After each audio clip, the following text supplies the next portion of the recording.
ኢየሱስ ክርስቶስን በማመን ካልዳናችሁ ሌላ በምንም አትድኑም፣ በምንም አትጸድቁም። ሌላ በምንም አትጸድቁም። ሰው ሊጸድቅና ሊድን የሚችለው በእግዚአብሔር ልጅ በክርስቶስ ኢየሱስ በማመንና በማመን ብቻ ነው። ሌላ አንዳች መፍትሄ የለም። እና ፕሊስ እመኑ ወገኖች፣ የምሬን ነው የምለው። እመኑ ማለት የምትበሉትን እንደምታምኑት ኢየሱስ ክርስቶስን እስቲ እመኑት ወዳጆች። ኑ እመኑት። የእግዚአብሔር ልጅ ኢየሱስ ክርስቶስ ያድናል። ህይወት ታገኛላችሁ። በእግዚአብሔር ልጅ በክርስቶስ ኢየሱስ ካላመናችሁ ህይወት የላችሁ። እና ወደ እግዚአብሔር ልጅ በክርስቶስ ኢየሱስ ወደሚገኘው እምነት እንድትመጡ በጌታ ፍቅር እናበረታታችኋለን። ኑ ብራዘርስ። ስራዬስ ምግባሬስ ምናምን ትላላችሁ። አዎ ኢየሱስ ክርስቶስ ኃጢአተኛን በደለኛን ምግባር የጎደለውን ሰው ነው ጌታ የሚቀበለው። በብዙ ድካም ውስጥ ልትሆኑ ትችላላችሁ። በብዙ ኃጢአት ውስጥ፣ በብዙ በደል ውስጥ ልትሆኑ ትችላላችሁ። የእናንተ ድካም፣ የእናንተ ኃጢአት፣ የእናንተ በደል እግዚአብሔር እናንተን እንዳይቀበላችሁ ያደርጋችሁ። ለምን እንደሆነ ታውቃላችሁ? የተከፈለው ዋጋ ከፍ ያለ ስለሆነ፣ ከእናንተ የተነሳ አይደለም፣ ከተከፈለላችሁ ዋጋ የተነሳ። ክብር ለጌታ ይሁን። ጌታ እኛን የሚቀበለን ከህይወታችን ንጽህና የተነሳ አይደለም። የተከፈለው ቅዱስ የሆነው የእግዚአብሔር ልጅ ኢየሱስ ክርስቶስ ያፈሰሰው ደም ነው። ወዳጆች አንድያ ልጁን እስኪሰጥ ድረስ እኮ ነው ዓለምን የወደደው። ማለት ሪዝኑ እሱ ነው። ኢየሱስ የሞተበት ምክንያት እናንተ የዘላለም ሕይወት እንድናገኝ እኮ ነው። ሌላ እኮ ምን ሪዝን አለው? አምላክ ሰው የመሆን ከዛም የመስቀል ሞት የመሞቱ ሚስጥር እኮ እኔ እናንተ ካልሆነን ታዲያ ምን ዋጋ አለ? ምንም ዋጋ የለው። እና እናበረታታችኋለን ብራዘርስ። አይ ኖ በብዙ ነገር ተነግሯችኋል። አሁን ትውልዱ ብዙ ነገር ያምናል፣ በጣም ብዙ ነገር። ኢየሱስን ግን ማመን አቅቶታል። የሚያሳዝነኝ ይሄ ነው። ኦርቶዶክስ ውስጥ የተሰበከው የተነገረው ትምህርት ብዙ ነገሮች ላይ ልብ ጥለዋል፣ ያምናሉ። ግን ትውልዱ ኢየሱስን ግን አያምንም። እኔ ቻሌንጅ ላደርጋችሁ ፈልጋለሁ። እንደው እንደ ወንጌል አገልጋይ በእውነት ቻሌንጅ ላደርጋችሁ ፈልጋለሁ። እስቲ ኢየሱስን እመኑት። የምሬን ነው። እስቲ ኢየሱስን እመኑት። እኔ እኮ አምነዋለሁ ምናምን ይላል። ብዙ ሰው እንደዛ ነው የሚለው። ታምነዋለህ? አዎ። ዛሬ ብትሞት እሱን በማመን ህይወት እንደምታገኝ እርግጠኛ ነህ? ብዙ ሰው እርግጠኛ አይደለም። ቻሌንጅ ልናደርጋችሁ እንፈልጋለን። እስቲ እመኑት። የምር ቁርባንን ሳገኝ፣ ቁርባንን በአፌ ሳስገባ ስበላ የዘላለም ህይወት አለኝ ብሎ ያምናል ኦርቶዶክሳዊ። እዚህ ውስጥ አላችሁ፣ በደንብ እንደምትሰሙን አውቃለሁ። ቁርባን ስትበሉ የዘላለም ህይወት ታገኛላችሁ? አታገኙ? ጥያቄ የለበትም። ይሄው አንድ ጥቅስ ጠቅሶ ከዚህ ጥቅስ ውጪ ሌላ ስለ ቁርባን የሚያገናኙ ጥቅስ የላቸውም ሲጀመር። ዮሐንስ ወንጌል ምዕራፍ 6 ቁጥር 54 ብቻ ነው የሚያነሷት። ቁርባን በመብላት ያውም ቃሉ አይልም እኮ እንዳሳዩዋችሁ ነው። በመብላት በመጠጣት የዘላለም ህይወት አገኛለሁ ብሎ የሚያምን ትውልድ አለ። መጽሐፉ እኮ ኢየሱስን በማመን እኮ ሙሉ እኮ ነው ዳዴ። እዚህ የጠቀሳችሁ ክፍል ላይ በጣም ከአምስቴ በላይ ኢየሱስ ክርስቶስን ስለማመንና የዘላለም ህይወት ስለማግኘት እዚሁ የጠቀሳችሁ ጥቅስ ላይ አንድ ቻፕተር ወደ ኋላ ስትመጡ ዮሐንስ 5 ላይ ይናገራል። ዮሐንስ 4 ላይ ይናገራል። ዮሐንስ 3 ላይ ይናገራል። ዮሐንስ ወንጌል ምዕራፍ 1 ላይ ይናገራል። ሙሉ እኮ የአዲስ ኪዳን ትምህርት በልጁ በክርስቶስ ኢየሱስ በማመን የሚገኝ የዘላለም ህይወት እንዳለ ነው የሚያወራው። ሶ where is your faith guys? እምነታችሁ የቱ ጋር ነው ያለው? ኦኬ የቱ ጋር ነው እምነታችሁ? ኢየሱስን እናምነዋለን የምትሉት ምኑ ጋር ነው? የምትበላው የምትጠጣው ቁርባን የዘላለም ህይወት እንደሚሰጥ አምነህ where is your faith brother? ኢየሱስን ስታምንስ ግን እንዴት ነው ምንም አላገኝም የሚለው? ይሄ በጣም ነው ግራ የሚያጋባ። በጣም ማለት ነው። እና ልትነቁ ይገባል። ባይዘው ቤተክርስቲያኒታችሁ ውስጥ ኢየሱስን እናምነዋለን የሚል ትምህርት ተረት ነው ለኔ የሚታየኝ። በፍጹም አታምኑት። ኢየሱስን ማመን ማለት እኮ በሱም በማመን የሚገኝ ምን አለ ነው ጥያቄ። እና ከጨለማ አምልጡ ምናምን ስንል ባይዘው በእነኚህ በጣም ብዙ አያሌ ትምህርቶች አሉ ቤተክርስቲያኒቷ ውስጥ። ወላጅ እናትን አጣሎ ፎቶዋን መቅደድ አይደለም፣ ማጨማደድ አይደለም፣ ስም አጠራሯን ዝቅ አድርጎ ቢጠራ የሚታገስ ማን ነው? እሱ ካለ ልጅነቱ ያጠራጥራል። የእናት ፍቅር የሌለውም ያሰኘዋል ካለ ዝም የሚል። ለዚህም ነው ኦርቶዶክሳውያንም እናታችን ስትነካ ዝም የማይሉት። እኔና እኔን መሳዮች ለማስታመም ለማስተማር ትዕግስትን ለማዘውተር ቀስ በቀስ ብለን በሕግ እንሂድ ስንል ወጣቱ ደግሞ ትዕግስቱ ያልቅና ለምን ይላል። ለምን አልክ አንለውም። እናቱ ናታ የተገሰጸች። ምንድነው ስለ ማርያም ስዕል ሐሳብ ነው ያወሩትና ያው በጣም የተከበሩ አባት ናቸው የቤተ ክርስቲያኒቷ። ያው ፓስተሮቻችንም ጭምር እንድናስታግስ ነው የተነገረው። ግን እንድታዩት እንግዲህ አስቡ። I was expecting የማርያም ስዕል መጽሐፍ ቅዱሳዊ እንደሆነ ቢያንስ ለትውልዱ ማሳየት ነበረ ከእሳቸው የሚጠበቀው አይደል?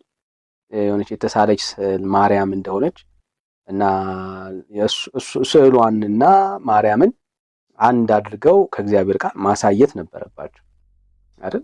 ማሳየት ነበረባቸው። አዎ። ግን የቤተክርስቲያን አባቶች ራሱ ጭምር ስለ ማርያም ከስሜት ባሻገር አሁን ስሜትን መኮርኮር ነው አርጊውመንቱ፣ እሱ ነው የህዝቡን ስሜት መኮርኮር ነው እንጂ ኤቪደንስ ኖሮ ማርያም ስዕሏ መጽሐፍ ቅዱሳዊ ስለሆነ ኦኬ መጽሐፍ ቅዱሳዊ በሆነ ሐሳብ ህዝቡን መሞገት አይደለም። ጥቅስ የጠቀሱት ጥቅስ የለም። በጣም የተከበሩ አባት ናቸው። ቤተክርስቲያኒቷ ውስጥ ትልቅ ስፍራ የሚሰጣቸው አባት ናቸው። ግን ስለ ማርያም ስዕል ምንም ኤቪደንስ የለም። እና ቤተክርስቲያኒቷ ውስጥ የሚሰጡ ትምህርቶች ማለት ነው በአጠቃላይ የእግዚአብሔር ቃል የማያውቃቸው ጀስት ማርያምን በስሜት ብቻ እንዲረዷት የሚያደርግ ትምህርት ነው። ኦኬ there is no evidence። ምንም መጽሐፍ ቅዱሳዊ ኤቪደንስ የለም።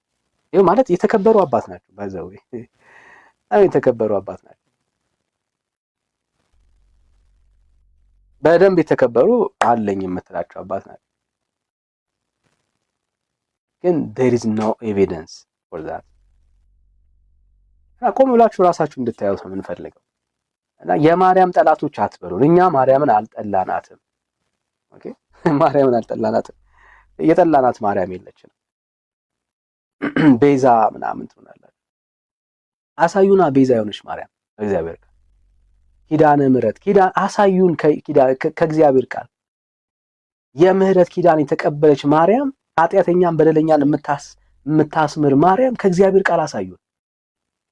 ከሌለች የሌለችውን ማርያም ነው እየተቃወምን ያለ ነው። የት ውስጥ? የእግዚአብሔር ቅዱስ የሆነው የእግዚአብሔር ቃል ውስጥ የሌለችውን ማርያም።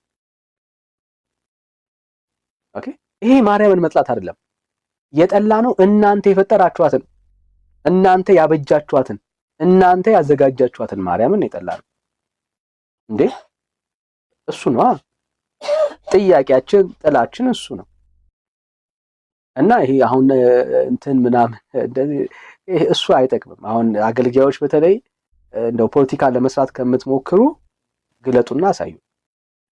ቤዛ የሆነች ማርያም፣ ለኃጢአተኛ ለበደለኛ ምትክ የሆነች ማርያም በእግዚአብሔር ቃል ውስጥ ካለች አሳዩ። ኪዳነ ምሕረት ካለች አሳዩ። ዛሬም ስለ ስዕል ላይ ነው ወይ ይላል። አዎ ዛሬም ስለ ስዕል ነው የምንጠይቀው ወዳጄ። መልስ አገኘ ዛሬም ስትል መልስ ካለ ና ግባ ብራዘር። ዛሬ ድረስ የወድል ሰጥተናል። መልስ አለ ብራዘር። መልስ ካለ ና ግባ ወዳጄ። መልስ አለኝ የምትል ከሆነ መግባት ነው። ካለና ወዳጄ ካለ ማሳየት ነው ብራዘር። ካለ ቀላል ጊቫዝ ኤቪደንስ። ይኸው ዛሬ ድረስ ቤተክርስቲያን መልስ የላት።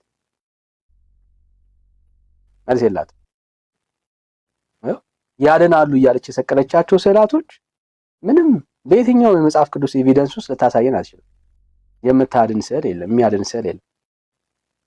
ስዕል የለም። አለኝ የምትል ከሆነ ማስረጃውን እንጠብቃለን። ማስረጃ ስጠን ነው እያልን ያለን። ቤተክርስቲያን ውስጥ የለም። አፍጥሮ ገድላት ሲነሱ ዛሬም ገድላት ላይ ናችሁ ትሉናላችሁ። አዎ ዛሬም ገድላት ላይ ነን። ለምንድን ነው ዛሬም ገድላት ላይ የሆን ነው? ቤተክርስቲያናችሁ አሁንም ገድላት ላይ ስለሆነች ዛሬም ስዕል ላይ ነች ትላለህ። አዎ ዛሬም ስዕል ላይ ነን። ለምን? ቤተክርስቲያናችሁ አሁንም ስዕል ላይ ስለሆነች። ክብር ለጌታ ይሁን። ብዙ ትውልድ አእምሮ ላይ የተሳለውን ነገር እግዚአብሔር እያፈረሰው ነው ያለው። ስለሱ እግዚአብሔርን እናመሰግናለን። እውነት ለመናገር ብዙ ትውልድ አሁን ዝም ብለን ስናየው ኦርቶዶክሳዊ ነው ወይ ካለን አይ ኦርቶዶክሳዊ አይደለም። ብዙ ትውልድ ለምሳሌ ገድላትና ተአምራትን መቀበል አቁሟል። ግን በቤተ ክርስቲያናቸው ትምህርት ደግሞ አንድ ሰው ገድላትና ተአምራትን መቀበል አቁሞ ኦርቶዶክሳዊ መሆን አይችልም። በማስረጃ ነው የምናወራው። አይው ደግሞ አለው አንድ ኦርቶዶክሳዊ ገድልና ተአምራትን አልቀበልም እያለ ኦርቶዶክሳዊ መሆን አይችልም። ስለዚህ ይሄ የምን ተጽዕኖ ነው? የወንጌል ተጽዕኖ ነው። እግዚአብሔርን ስለዚህ እናመሰግናለን። ስሙ ይባረክ። ብዙ ትውልድ እንዲሸማቀቅ የሆነበት ምክንያት ምንድነው? እሱ ወንጌሉ በምድራችን ላይ ስለተሰበከ ስለተነገረ። አይ ለዘመናት አእምሮ ላይ የሳለው ነገር በወንጌሉ ብርሃን ስለተገፈፈ እግዚአብሔር ይባረክ። ግን እዚህ ጋር እናቆምም። ገና ነው። ብዙ ትውልድ እየተቀየረ ነው። አዎ ምንም ጥያቄ የለውም። ይሄ እኮ እነኚህ መጽሐፍቶች እኮ ብራዘር የዘላለም ሕይወት ታገኛለህ ብላ ቤተክርስቲያን ጽፋ ያዘጋጀችልህ መጽሐፍ። አንተ ነህ የመያዘ አንተ ነህ ማመን ያቃተ። ጥሩ ነው። እኛ ማመን እንዲያቀታችሁ እኮ ነው ትምህርታችን ያኮ ነው። የምንሞግታችሁ እኮ ለዛ ነው። እንዳታምኑባቸው እንዳትቀበሏቸው እኮ ነው የኛ ቻሌንጅ። እሱ እኮ ነው ላጅ። ስለዚህ ያ ነገር ተሳክቶልናል። እግዚአብሔር እናመሰግናለን። እስኪ ቲክቶክ ላይ ያሉ የሚያገለግሉ ኦርቶዶክሲያን ሄዳችሁ ጠይቋቸው እስቲ። የምሬ ነው። በስዕል ፊት ወድቀህ ትሰግዳለህ ወይ በሏቸው እስቲ፣ ጠይቋቸው። ለስዕሉ ትሰግዳላችሁ ወይ ብላችሁ ጠይቋቸው። ያው አገልጋዮቻችሁ ቲክቶክ ላይ የሚያገለግሉ አገልጋዮቻችሁ ጠይቋቸው። ራሱኑ ጥያቄ ደግሞ ሄዳችሁ የንስሐ አባታችሁን ሄዳችሁ ጠይቁት። ሪያሊቲውን ትረዳላችሁ። የንስሐ አባታችሁ አዎ በደንብ አድርጌ እሰግዳለሁ አንተም ስገድ ይላል። ካልሰገድክ እንደውም ትቀጣለህ። ቲክቶክ ላይ ያሉት በፍጹም እኛ በስዕል ፊት አንሰግድም ይላሉ። ለስዕል አንሰግድም ይላሉ። እዚህ ጠይቋቸው ብራዘር። ዛሬም ስዕል ላይ ናችሁ ነው የሚሉት። ለእንዲህ ኬት መጣ ካልክ ከወንጌል ተጽዕኖ የተነሳ ነው። በቃ አየህ ወንጌል ሲሰበክ ተረት ይለቃል።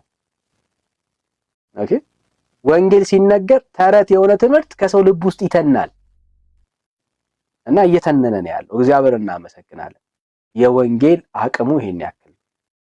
ክር አልበጠስክም ችግር የለም።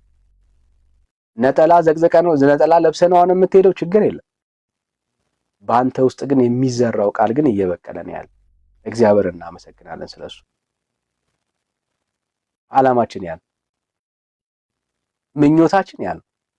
ክር ያሰሩ ግን የእግዚአብሔርን መንግስት የወረሱ ትውልድ ማየት ነው ምኞታችን። ነጠላ የሚያረጉ ከበሯቸውን ያልጣሉ ግን ለእግዚአብሔር ልጅ ለክርስቶስ ኢየሱስ ወንጌል የተገዙ ትውልድ ማየት ነው ናፍቆታችን። ምኞቴ ያ። ምክንያቱም እግዚአብሔር ካንተ ክር ጋር ጉዳይ የለውም። እግዚአብሔር ከከበሮህ ጋር ጉዳይ የለውም። እግዚአብሔር የግድ እኔማ በኪቦርድ ነው መመለክ አለብኝና እንዴ አይልም ብራዘር። ከበሮን ይዘህ ግን ወንጌል እውነት ከገባ መልእክቱ ከገባ ኢየሱስ ክርስቶስ በመስቀል ላይ ያደረገልህ ስራ እንዳዳነ ከገባ that's good brother። ወንጌሉ እሱ ስለሆነ በእግዚአብሔር ልጅ በክርስቶስ ኢየሱስ ላይ ያለህ እምነት ስለሆነ ስለዚህ እግዚአብሔርን ከምናመሰግንበት አንደኛው ትልቁ ጉዳይ ይሄ ነው። ብዙ ሰዎች ከነከበሯቸው ከነክራቸው የእግዚአብሔር ልጅ ኢየሱስ ክርስቶስ አዳኝ መሆኑን ገብቷቸዋል። እግዚአብሔር እናመሰግናለን ብራዘር። ብዙ ሰው በስዕል ፊት መስገድ በደል እንደሆነ እየተረዳ ነው ያለ። ድሮ እንኳን አይደለም መኝታ ቤት መስቀል ራሱ እኮ ትክክል አይደለም እያሉን ነው ብራዘር። መኝታ ቤት ማሰቅላቸው ለምንድን ነው? አዩ መኝታ ቤት እንኳን መስቀል፣ ምክንያቱም ያው ባልና ሚስት ሲተኛ ብዙ ነገር ይፈጠራልና በእነሱ ፊት እንዳይደረግ ይሉናል። ይሄን ያክል የምትጠነቀቅላቸውን ስዕላቶች አሁን አልቀበልም እያልክን ያለው። ክብር ለጌታ ይሁን። ወንጌል ይሄ ነው ተጽዕኖ። ወንጌል ተጽዕኖ ይሄ ነው እና ቻሌንጅ እናደርጋቸዋለን። አሁንም ቢሆን ማርያም ቤዛ የሆነች ኪዳነ ምሕረት የሆነች ማርያም የለችም በእግዚአብሔር ቃል። ኃጢአተኛ በደለኛ የሚታረቅባት ከእግዚአብሔር ጋር የሚስማማባት ማርያም በእግዚአብሔር ቃል ውስጥ የለችም ወገኖች፣ የለችም በእግዚአብሔር ቃል ውስጥ። ፈልጋችሁ አታገኟት። ኃጢአተኛ በደለኛ ከእግዚአብሔር ጋር የሚታረቅበት አንድ ኪዳን ብቻ ነው ያለው በእግዚአብሔር ቃል ውስጥ። ያም በገዛ ደሙ ባፈሰሰው ኪዳን ላይ የተመሰረተ ነው። የክርስቶስ ኢየሱስ ኪዳን ይባላል። በገዛ ደሙ ስለ ኃጢአተኞች ስለ በደለኞች በፈሰሰ በክርስቶስ ኢየሱስ ደም ላይ የጸና ኪዳን ነው ያለው። ስለ ብዙዎች ኃጢአት በደል የፈሰሰ ደም ነው ያለው። በዚህ ይሄ ስለ ብዙዎች ኃጢአትና በደል የሚፈስ የአዲስ ኪዳን ደም አለ፣ የጌታ ደም። ይሄ ኪዳን ነው በእግዚአብሔር ቃል ውስጥ ያለው ወንድም ዓለም፣ ሌላ የለም። ስለዚህ ምህረት የሚገኝባት የማርያም የተባለ ኪዳን በእግዚአብሔር ቃል ውስጥ የለም። ግን ዛሬ ትውልዱ ምን እንዲያስብ እየተመራ ነው ያለው ካያችሁ፣ ኪዳነ ምሕረት ሲባል ማርያምን እንዲያስብ ነው የተደረገ ያለው። አስባችሁታል? ኪዳነ ምሕረት ሲባል ማርያምን ነው የሚያስበው። ፍጹም የለም በእግዚአብሔር ቃል ውስጥ። የምህረት ኪዳን በማርያም ውስጥ የለም። የምህረት ኪዳን የተገኘው በኢየሱስ ነው። ሰይጣን ግን ኢየሱስ ክርስቶስ የሰራውን ስራ ሰው እንዳያምን እንዳይቀበል ምን ያደርገዋል? እንደዚህ ግራ ያጋባዋል። አሁን ለአንድ ኦርቶዶክሳዊ ኢየሱስ ክርስቶስ ኪዳነ ምሕረት እንደሆነ ያምናል? አያምንም። የምህረትን ኪዳን ያገኘንበት በኢየሱስ እንደሆነ አይቀበልም። ኪዳነ ምሕረት ማን ነው ስትለው ወዲያው ነው አእምሮ ውስጥ የሚመጣው ማርያም ይላል። ለኃጢአተኞችና ለበደለኞች ግን ኪዳን የተቀበለች ማርያም አለች በእግዚአብሔር ቃል ውስጥ የለች። አንድ ቦታ ላይ የለች። እንኳን ኪዳን ለኃጢአተኛ ለበደለኛ ኪዳን ልትሆን ቀርቶ ራሷ በዚህ ኪዳን ሄዳለችው። ብራዘርስ አይገርም? ማርያም የዳነችው በኢየሱስ ኪዳን ነው። በዚህ ደም ነው ማርያም የጸደቀችው። በዚህ ደም ነው ማርያም የእግዚአብሔር ልጅ የሆነችው። በዚህ ደም ነው ከሞት ወደ ሕይወት የተሻገረችው። ከጨለማ ወደ ብርሃን የመጣችው በዚህ ደም በክርስቶስ በወለደችው በዚህ ኪዳን አምና ነው። እንኳን አይደለም ለሌላ ኪዳን ልትሆን ቀርቶ ማለት ነው። መጽሐፉ የሚያስተምረን ይሄን። ስለዚህ ቆም ብላችሁ ህይወታችሁ እንድታዩት ነው የምናደርገው።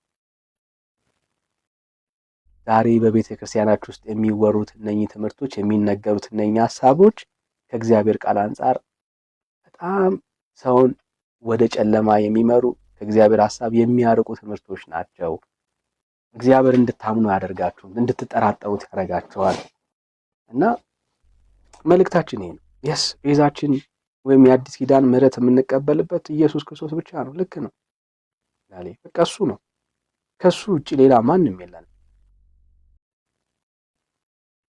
ከኢየሱስ ውጪ ማንም የለንም። ለዚህ እኮ ነው መዳን በሌላ በማንም የለም ይላል። መዳን ሲነሳ ሁሌ በአእምሯችሁ ውስጥ ሊቀመጥ የሚገባው ጉዳይ ኦርቶዶክሳውያን፣ ካቶሊካውያን ኢየሱስ ብቻ ነው። ማንም የለም። ማንም ማለት ነው ማንም ነው የሌለው። ክርስቲያኒቷ ውስጥ ግን ይህንን መንገድ በብዙ መንገድ አጨልመዋለች እና ወደ እግዚአብሔር ሐሳብ ተመለሱ ነው የኛ ቻሌንጅ ነው። ኦኬ፣ በእግዚአብሔር ቃል ውስጥ ሰው በሌላ በማንም ሊድን አይችልም፣ ሊጸድቅ አይችልም። መዳንና መጽደቅ የሚቻለው በእግዚአብሔር ልጅ በክርስቶስ ኢየሱስ በተደረገ በመስቀል ስራ ብቻ ነው። there is no other way የለም ብራዘር። ብቸኛ መንገድ ኢየሱስ ነው። በክርስቶስ ኢየሱስ ካላመናችሁ የዘላለም ሕይወት የላችሁም። ብቸኛ መንገድ ስለሆነ ኢየሱስ የማርያም መንገድ የለም፣ የተክለ ሃይማኖት መንገድ የለም፣ የስዕል መንገድ የለም፣ የቅዱሳን የመላእክት መንገድ የለም፣ የሌሎች ጻድቃን ቅዱሳን መንገድ የለም። ባጭሩ የትኛውም ቅዱስና ጻድቅ የጸደቀው ራሱ በእግዚአብሔር ልጅ በክርስቶስ ኢየሱስ በማመን ብቻ ካልሆነ ያ ሰው ሊጸድቅ አይችልም፣ ሊድን አይችልም። ነው መንገድ ብላ የሰበከቻችሁ የነገረቻችሁ ያወራቻችሁ ሁሉ በእግዚአብሔር ቃል ሲፈተሹ የእግዚአብሔር ሐሳብ ውስጥ ያለ። ለዚህ ነው ቤተክርስቲያኒቷ ምንም ያስፈልጋት መታደስ ያስፈልጋታል። ኢየሱስ ብቻውን የከበረባት ቤተክርስቲያን አይደለች። ስለ ኢየሱስ የሚነገር ስለ ኢየሱስ የሚወራ ነገር የለም ወይ ካላችሁኝ አለ፣ ጥያቄ የለውም። ግን በብዙ ነገር ደግሞ ይሄ ትምህርት ተሸፍኗል፣ ተጋርዷል። ታድሶ ያስፈልጋታል ቤተክርስቲያን። ቤተክርስቲያኗ ትታደስ ብለን ስናወራ ስለ ህንፃ እያወራን አይደለም። ስለ ህንፃ መታደስ አይደለም የምናወራው አይደለም። ስለ ህንፃ መታደስ አይደለም። አንተ ራስህ አንቺ ራስሽ በእግዚአብሔር ቃል በእግዚአብሔር ሐሳብ መታደስ አለባችሁ። ቤተክርስቲያን ማለት እኔ አንተ ያንቺ ስብስብ አይደል? መታደስ ያለብን እኛ ነን። ዞር ብላችሁ ያያችሁ እንደ እግዚአብሔር ቃል ያልሆኑ ትምህርቶች አሏችሁ። አዎ ራሳችሁን አድሱ። ኖ ማለት ጀምሩ። ለምን የትኛው የእግዚአብሔር ቃልና ነው እንደዚህ የሚለው ምናምን ማለት ጀምሩ ወገኖች። ክርስቲያን በእግዚአብሔር ቃል እውነት ነው ራሱን ማነጽ መምራት ያለበት። መንገዳችን መሆን ያለበት ይሄ ነው። ይሄንን ነው የምንላችሁ። ምናልባት ጥያቄ ያለኝ የሚለው ኦርቶዶክሳዊ ካለ ባነሳነው ሐሳብ ላይ ጥያቄ እሰጣለሁ። ካልሆነ ግን እዚህ ላይ እናበቃለን ማለት ነው። አላችሁ ጥያቄ ያለኝ የሚለው ኦርቶዶክሳዊ ካለ መቀበል እችላለሁ ባነሳሁት ሐሳብ ላይ እና በቃ ከጨለማ አምልጡ፣ ወደ እግዚአብሔር እውነት ቅረቡ። ጌታችን ኢየሱስ ክርስቶስ ይወዳቸዋል። መዳን በሌላ በማንም የለም። እንድንበት ዘንድ የተገባ ለሰዎች የተሰጠ ስም ኢየሱስ ብቻ ነው። በእግዚአብሔር ልጅ በክርስቶስ ኢየሱስ አምናችሁ ከዘላለም ሞት አምልጡ። ለእናንተ ያለን ቻሌንጅ ይሄ ነው። ክብር ለእግዚአብሔር አምላካችን ይሁን። ይሄው ነው መልእክታችን። ለየትኛው መንፈሳዊ ጥያቄ ጌታን በተመለከተ መዳን ጥያቄ የሚፈጥርባችሁ ጉዳዮች ካሉ በውስጥ መስመር አገኙ። ስልካችን ባዮ ላይ ያለ፣ ልታገኙ ልትደውሉልን ትችላላችሁ። በውስጥ ሜሴጅ ልታስቀምጡልን ትችላላችሁ። እናግዛችኋለን። እግዚአብሔር በረዳን አቅም። ጸጋና ሰላም ይብዛላችሁ። በጣም ወዳችኋለሁ። ጌታ ቢፈቅድና ብንኖር እንገባለን ማታ አካባቢ ላይ። እስከዛ ድረስ ግን ተባረኩልኝ። ጸጋ ይብዛላችሁ። መሴ ተባረኪ። ሁላችሁም ተባረኩ።